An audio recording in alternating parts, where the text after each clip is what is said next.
Welcome to Rethink, the Financial Advisor Podcast. My name is Adam Holtz. And this is Derek Notman. We are your hosts, both veteran advisors and fintech CEOs who challenge the status quo, question everything, and have fun doing it. Hear honest commentary on the challenges facing advisors today. And be part of a community where we can all rethink the profession. Now on to our episode. Derek, can you share your guiding principles of financial advice with us? Derek? Oh yeah, that's right. Sorry, Derek's in South Africa. He's leaving me to do this podcast on my own. Well, for those of you that know me, you know I could probably talk for some time. So I'm going to try this one out. Derek is in South Africa, proving that anybody could work from anywhere, as he has fun and somehow runs meetings with his family in brand new places around the world. So if you haven't checked out that episode, definitely make sure that you learn about work from anywhere. This question actually is interesting because it came up in conversations around the Shift conference that happened earlier in 2024, where I had the opportunity to be on the main stage opening up the program with Breanna Blaney, the director of Life Invested at Dimensional Fund Advisors. Now, this is really interesting because a new take on an approach of financial advice, as we all search for meaning relating to what is the human role of an advisor, especially given all the technology innovation that's coming, that has an opportunity to disintermediate a good number of professional service advisors. And that's what this conference was all about at Shift this year, is how do we elevate the human experience, both from the advisor perspective, as well as the empathy needed to deliver on a valuable experience worthy of paying for it from the customer's perspective, especially in this new age of experience economy and direct on-demand technology available whenever you need it at no cost. Now, the important thing about this takeaway is that when I had the opportunity to meet Breanna, she had fantastic attitude and an energy that you will experience when I share our recording together. You'll understand what she's doing because it's a new and distinctly different approach to financial advice I think you'll appreciate. One of the interesting things that Breanna is doing is she's actually at the intersection of both yoga and finance, thinking about the relatability of investments and aligning deeper sense of awareness and meaning that I think all of us can take some lessons from. And I hope you listen here because there's going to be some really interesting nuances and challenges to you in your own practice and how you deal with clients. I hope you find this extremely rewarding. Thank you, Bree, for joining us today. It's really fun to be here at the Shift conference where we're talking about human first advice, which is meaning a lot of different things to different people. But I'm really curious, and you've been doing some interesting work in the financial services business that I think a lot of people are finding surprising and unique and exciting. So tell us, what's your unique financial perspective on what's going on in our marketplace? Yeah, well, thank you so much, Adam, for having me on. And it's just been so fun to get to know you over the past few days and spend time together. So yeah, thanks again. And I would say two things. I would say one, when I entered into the financial advisory industry, I thought of it in a very different way than maybe I do now. And one of those pieces is that I think that financial advisors have always had this reputation of helping people with their finances, probably rightfully so. Right. But really, I think that it is so much more than that. And that really we've been optimizing for the wrong thing in some ways. And not even maybe the wrong thing, but just that there's so much more to it than just money, right? A financial advisor's job is so much more than just managing someone's assets and their money. And that's really the opportunity that we have as an industry, is to not only help people with their money and help them invest better, but also to live better. And then the second thing I would say is that people are actually know more about investing than they often think that they do.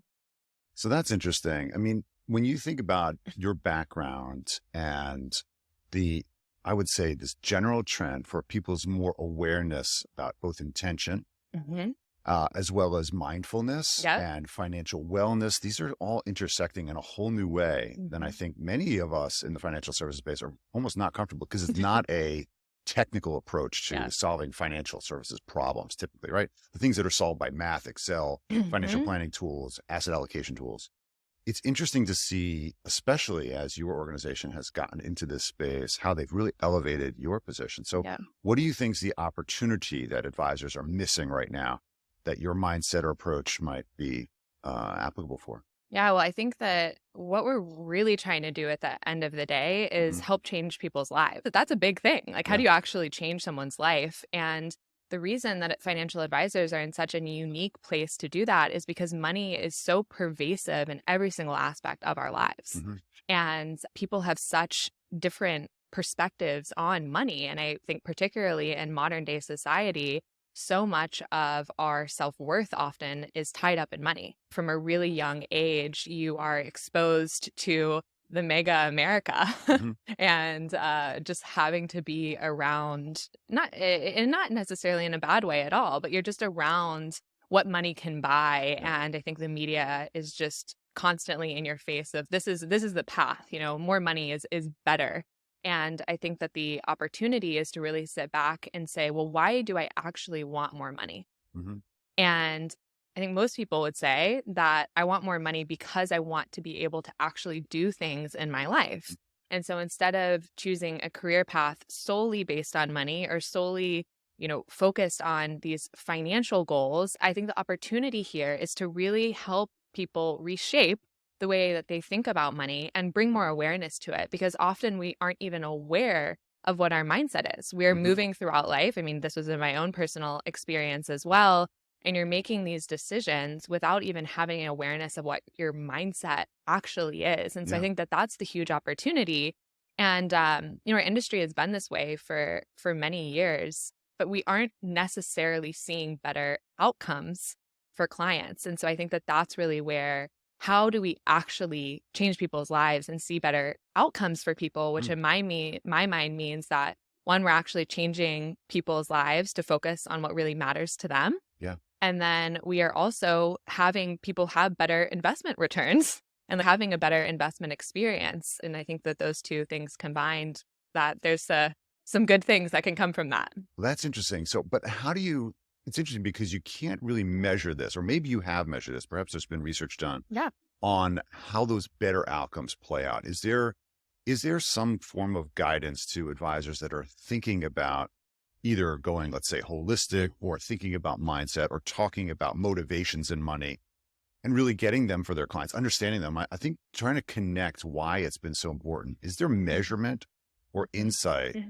that advisors can take and say, why I must do something about this now?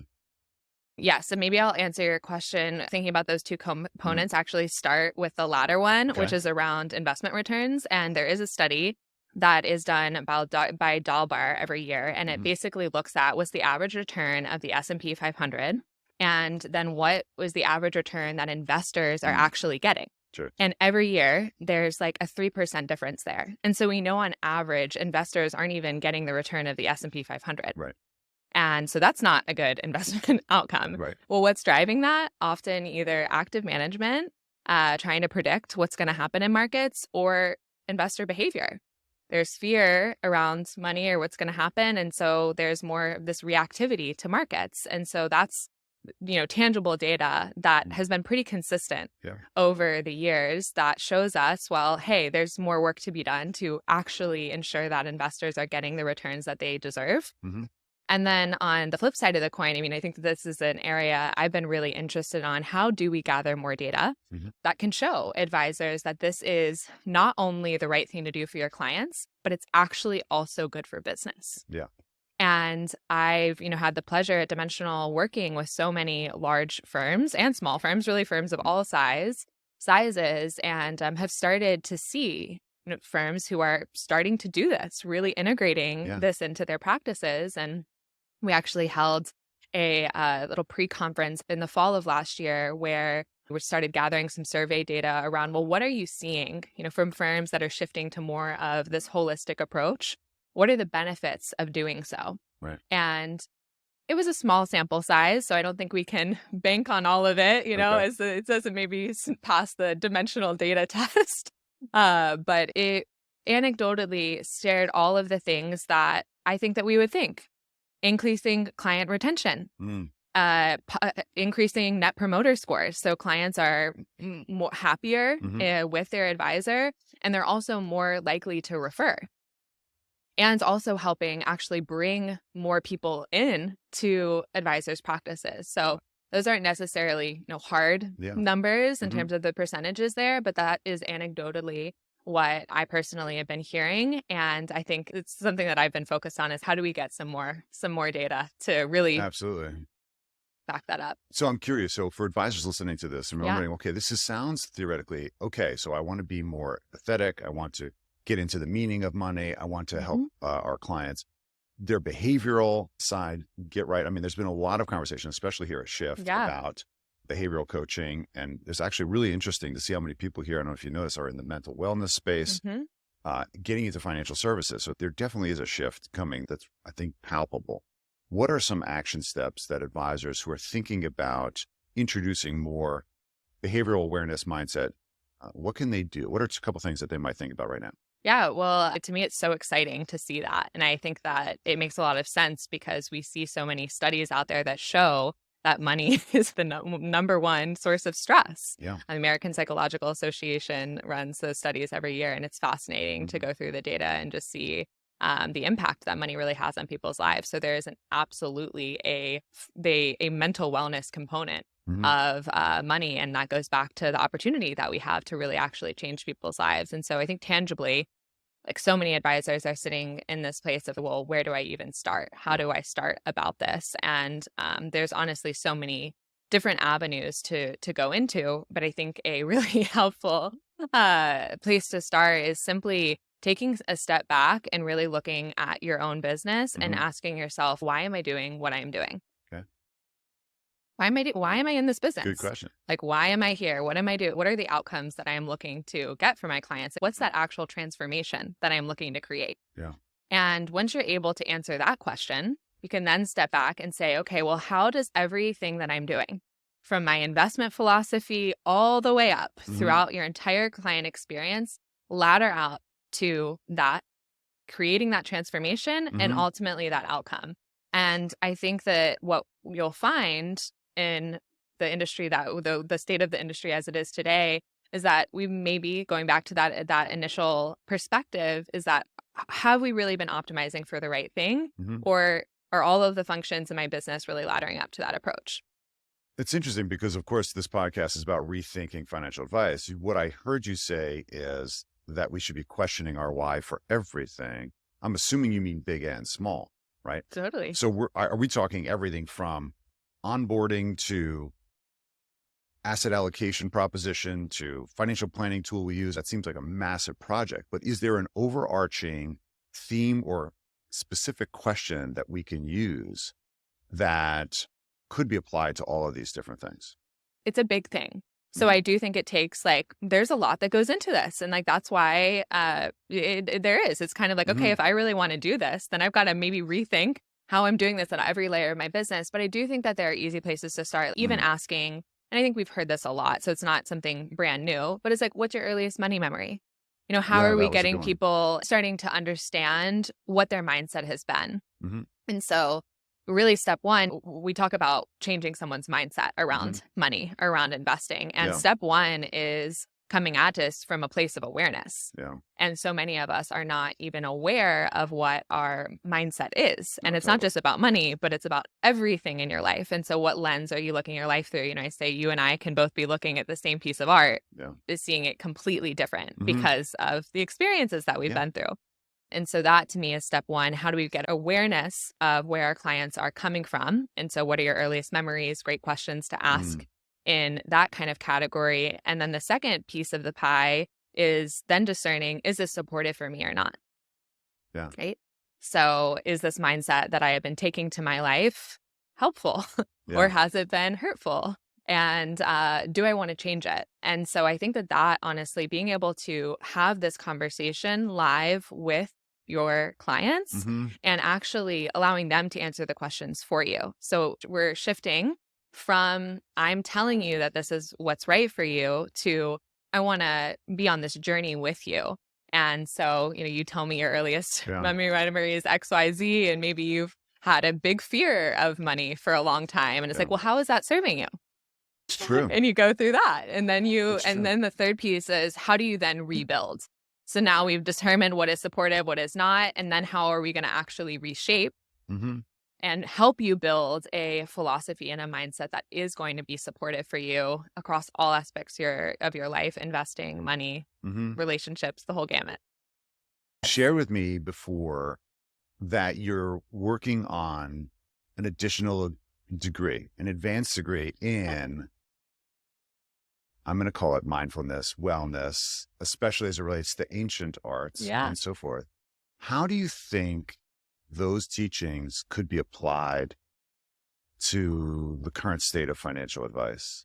So like you mentioned, I'm a big advocate, student of yoga and Ayurveda. And Ayurveda is a sister science of yoga. It's the science of self-healing and really the science of life. And it was born out of India over 5,000 years ago. And similar in terms of yoga. They both come from Vedic philosophy. And so these are some of the oldest texts in the world. Wow. And yoga is the science of self-realization. So yoga and Ayurveda, it's really this beautiful kind of combination of the science of self-realization and the science of life. And it's amazing that as I've been studying those things, you see so much applicability in how people live your everyday life and also in finance, which I know it might sound kind of crazy to think about that, but it really does. And there's this focus, I'd say, even post-COVID, I'd say we'd have a trend of this, of personal development. And I want to be more mindful with my life and I want to be more thoughtful. And I talk about yoga and Ayurveda as like the OG forms of personal development, right? How do you actually understand yourself? And I really focus on the clients that I work with on how do you answer some of these big questions of like, who am I? Yeah. Why am I here? How do I function? How do I optimize my life for the things that I want to actually do and accomplish? And the tools that are embedded in that are gold. They are so helpful in terms of providing the structure around how do we start to understand ourselves. And so I'll give one more specific, tangible example of that, which is around why. It feels like we're always seeing, and Simon Sinek really, for me at least, opened the door in a modern day lens in terms of starting with why. Sure. And the whole golden circle and all of that. And in Vedic philosophy, your why or purpose is called dharma. And dharma means natural law. And it means how do you really get yourself in flow with the world around you? Yeah. And in Vedic philosophy, the sentiment is that each of us as unique individuals have a specific purpose, a specific reason that we are here. Yeah. And it's called your svadharma. And it's your individual, purpose. How do you plug yourself into the broader reality? And so that whole process of really helping someone uncover and understand, okay, well, what is my unique essence of why I am here? That is so applicable to what we're doing. How do you make money in life? How do you get yourself into a place that you're going to be in ultimate flow with the world around you? And that's dharma. Very cool. As you were talking, I was thinking to myself, I've been a huge proponent of telling advisors they need to apply what they've learned and what they espouse to their clients on themselves. 100%. They need to do their own financial plan. They need to go through the process. They need to take their family through that process. Why very often spouses and partners of financial advisors never get a financial plan is because the financial planner is typically just doing it behind the scenes. Are they actually taking them through an iterative process, a process that gets vulnerable, that gets to talk about what are your real needs? And are we meeting them as a family, unless you're actually working with a financial advisor? So I try to get and inspire financial advisors to actually go through the process that they promote for their clients. And I think what you're really touching on is, I doubt that many financial advisors have really asked themselves the same kind of Dharma-inspired questions of, what's my purpose? What am I really contributing? Why am I here? We get lots of conversations. And in fact, they happened here at Shift. People came up to me and said, when did you decide that you were going to give up the financial advice business and go into tech? How did that transition work for you? Because there's a lot of financial advisors out there that are thinking, what's next in life? Yeah. What is this the extent of it? I've achieved some level of success. got some AUM, I'm doing a good practice, whatever that might be. And they're thinking, what's next? And I think there's an opportunity, Bree, that financial advisors can take a good number of these principles, some that you've talked about, some that we've experienced here, and start challenging themselves to question what the bigger purpose is. And once you do that for yourself, it does actually affect everybody around you, right? It's kind of it's an energy thing in a 100%. sense. If you want to influence people in that way, let's just elevate our own game purposely. That means Absolutely. talk about intent, talk about mindset, and share that with your clients in a very authentic way. I think it's really getting a lot more leverage today. So is there anything that you think that the advice community does need to think and challenge that you'd like to share? Well, I couldn't agree with you more. Like Okay. the whole sentiment of you have to be embodied in what you're sharing with your clients, regardless of what it is. Yeah. And if you're asking your clients to do anything, whether it's not be reactive to markets or to think about their higher purpose of why they're here, like you absolutely better have done that work yourself first. Yep. And that's what's authentic, and that's what sells, and that's what comes through in that. And so, for me, that's always the first step. I've been studying yoga and Ayurveda for the past decade, and I've only recently honestly started teaching that and sharing that in a more formal way with others. And that's because I have to walk the walk. Yeah. I mean, every morning I'm getting up and doing my morning practice and doing those things. And that's so important. People know that when you do that and when you don't. And so I think that that's incredibly important for financial advisors to really make sure they've been through their own process. And they're also investing in the same way. I mean, I think about that for myself at Dimensional. I'm invested in our portfolios at Dimensional. I sell that product because I believe in it. Right. It's not, and again, Dimensional's investment philosophy, it's a philosophy. It's not just products. It's a way to approach markets. And so I think that that's so important for advisors. If you are investing your client's money into whatever it is, do you actually believe that mindset?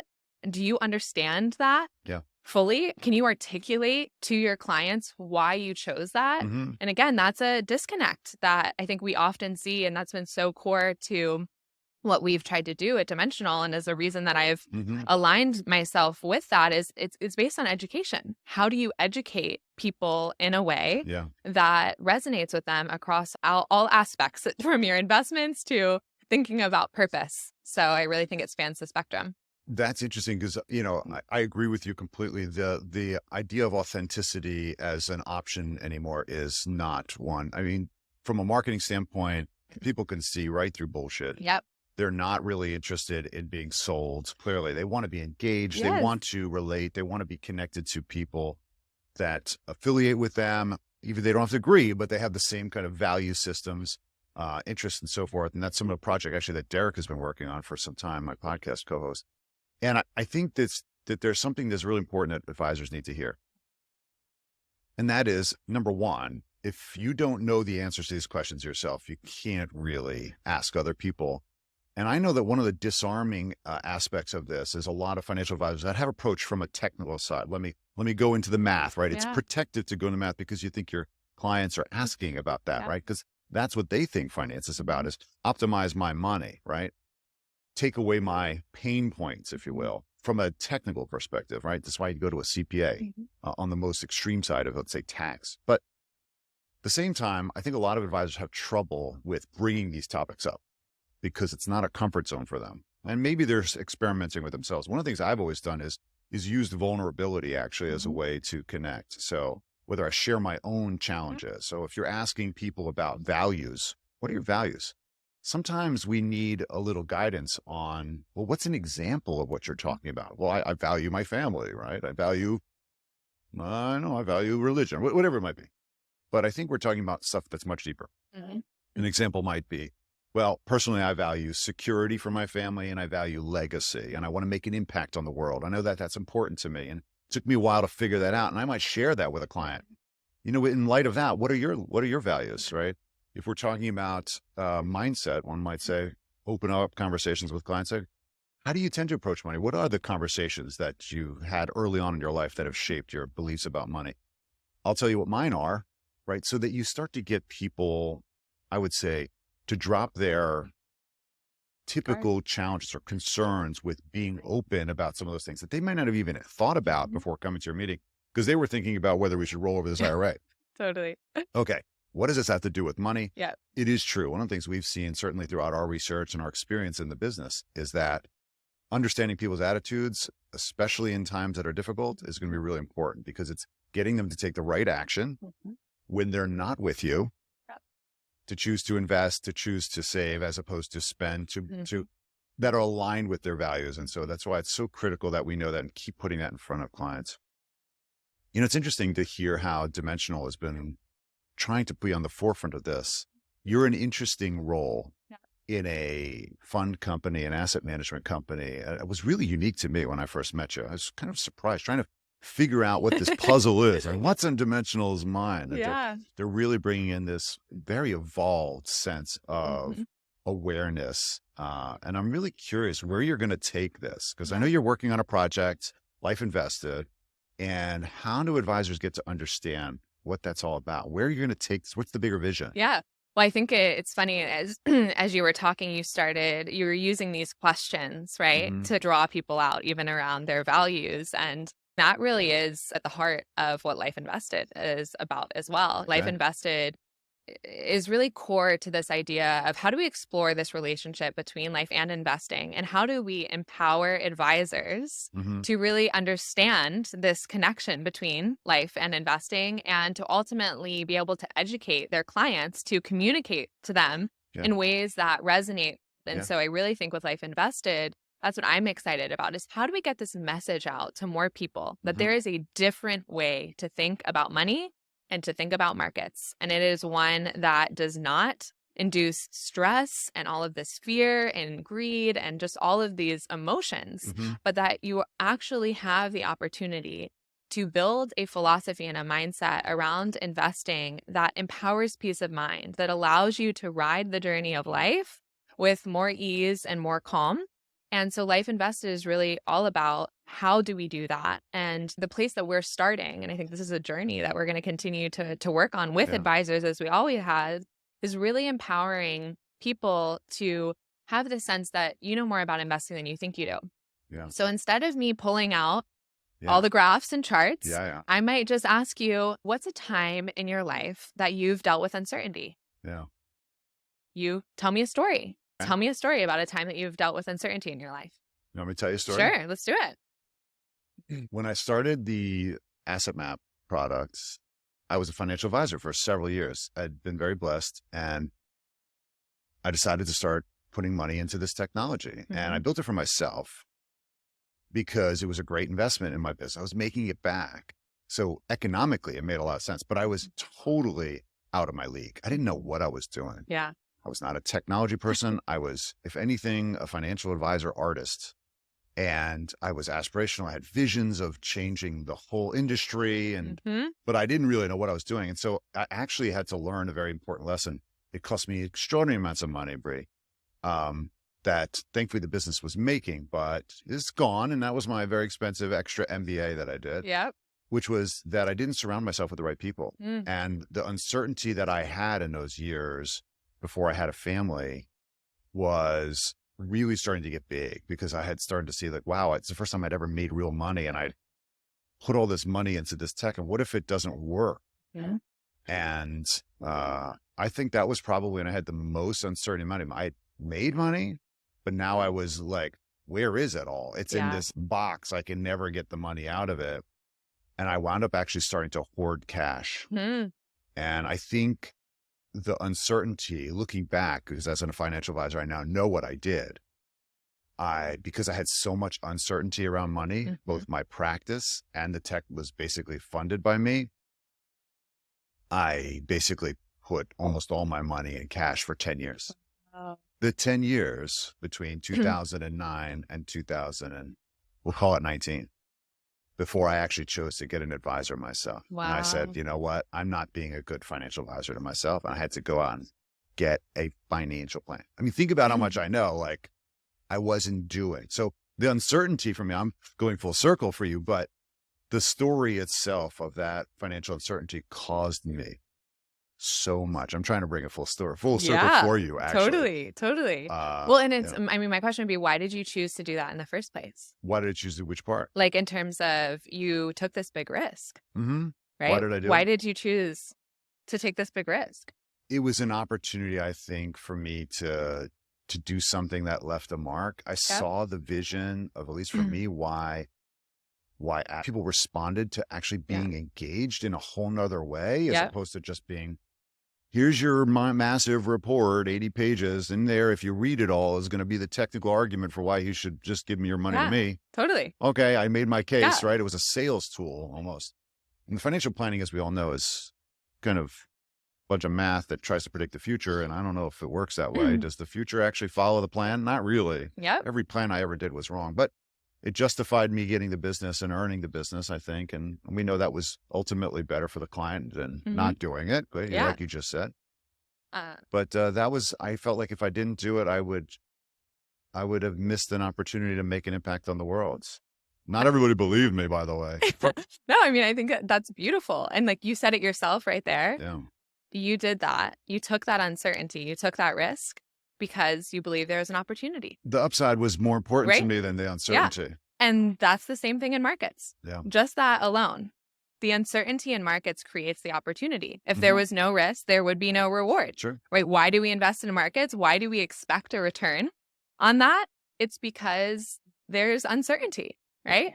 But that also dovetails into, you talked about many points in your story that you had to kind of solve challenges. Right? You're talking about how you the MBA, and I've got a similar story, so that really resonated with me in terms of the spending your own money to do something, and you're like, okay, that was my MBA there.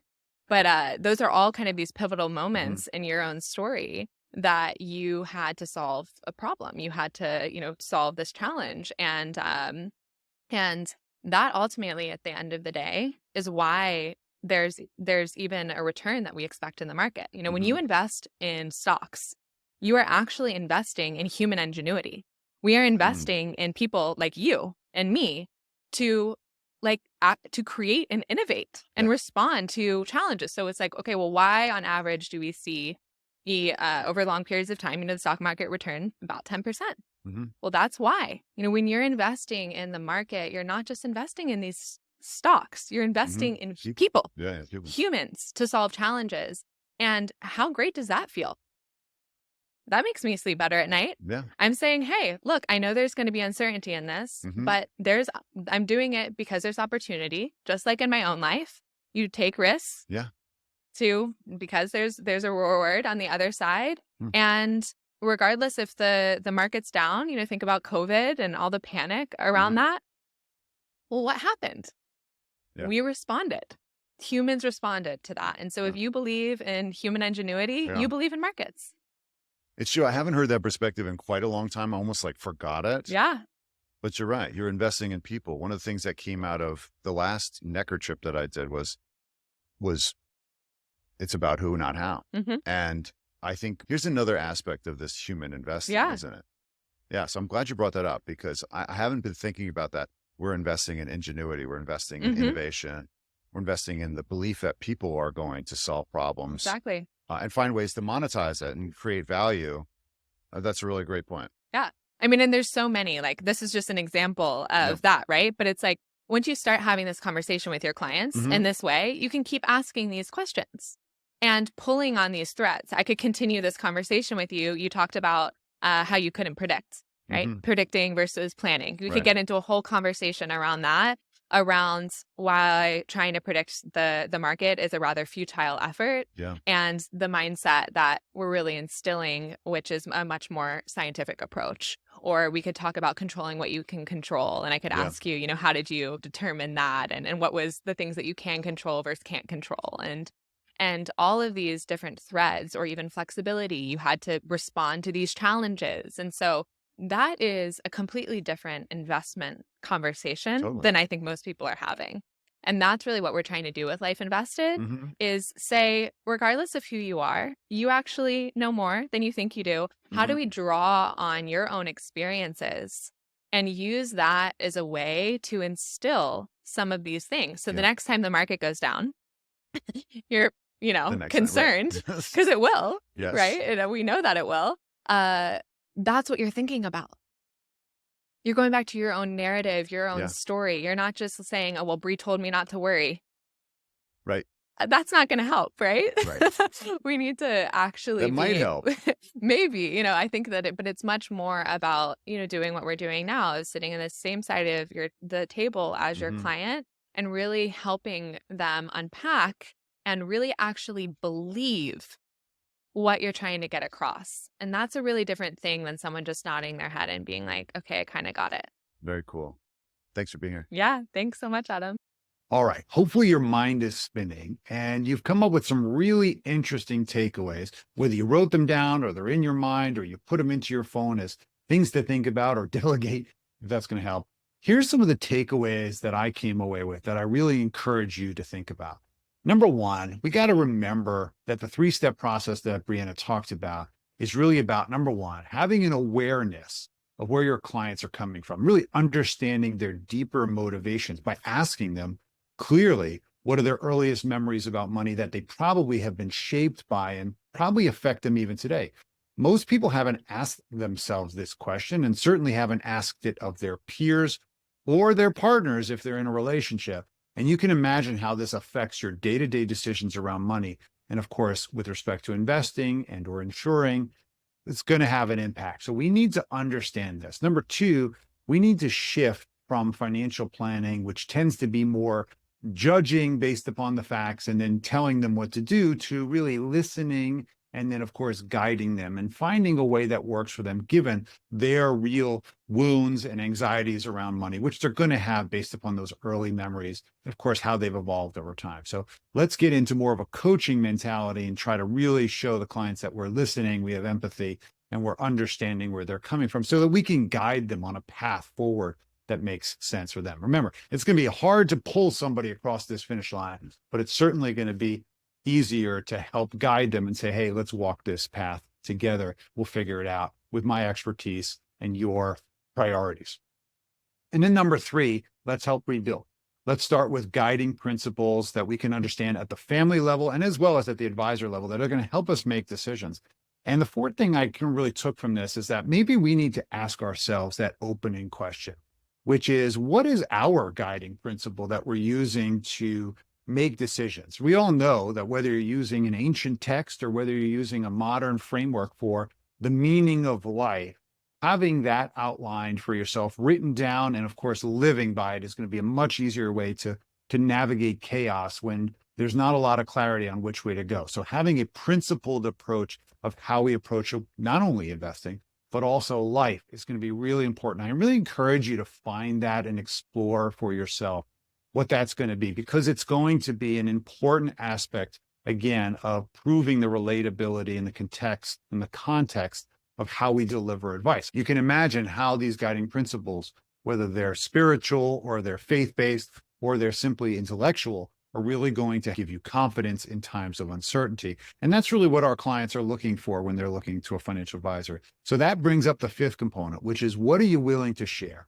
If you come up with your own principle and attitude of how you're going to approach life going forward, and of course, financial advice, can you actually share that? Can you actually have the authenticity and the vulnerability to share that with your clients so that when you ask them to build their own with you, that you actually leading by example and showing that you've gone through this process as well? No different than the financial planning process that I hope you've gone through with your family and all of the difficulties and challenges of wrangling attitudes, perspectives, and levels of engagement and insight about what financial decisions need to be made. You've done this, you've gone through the fire, you actually know how to help them best because you've done it yourself. And I think there's no difference here that I think Bree brings this up, is find your principles, find your guiding light, and of course, be able to share that with your clients in a vulnerable and authentic way. And it'll be worth it in spades in the relationship, as well as the trust that you create. With that, I hope you had a great experience. You've written down some things that are going to work out for you. Of course, you can reach Breanna in many of ways, from social media to directly through Dimensional Funds if you're interested in learning more. And of course, for all of us here at Rethink, Derek included, We appreciate everything you're doing. Remember to like this program, share it with your friends that need to hear it. And of course, we appreciate your reviews and your participation. That means reach out to us in the community, write to us things you want to hear about, use social media. LinkedIn is best. And of course, we appreciate you taking the time out of your day to listen to us banter about. Hopefully you've taken something away. With that, have a fantastic day. Thank you for listening to Rethink, the Financial Advisor Podcast with Holt and Notman. Be sure to subscribe now and join the ongoing conversation. The information covered and posted represents the views and opinions of the guest and does not necessarily represent the views or opinions of Asset Map or Connector.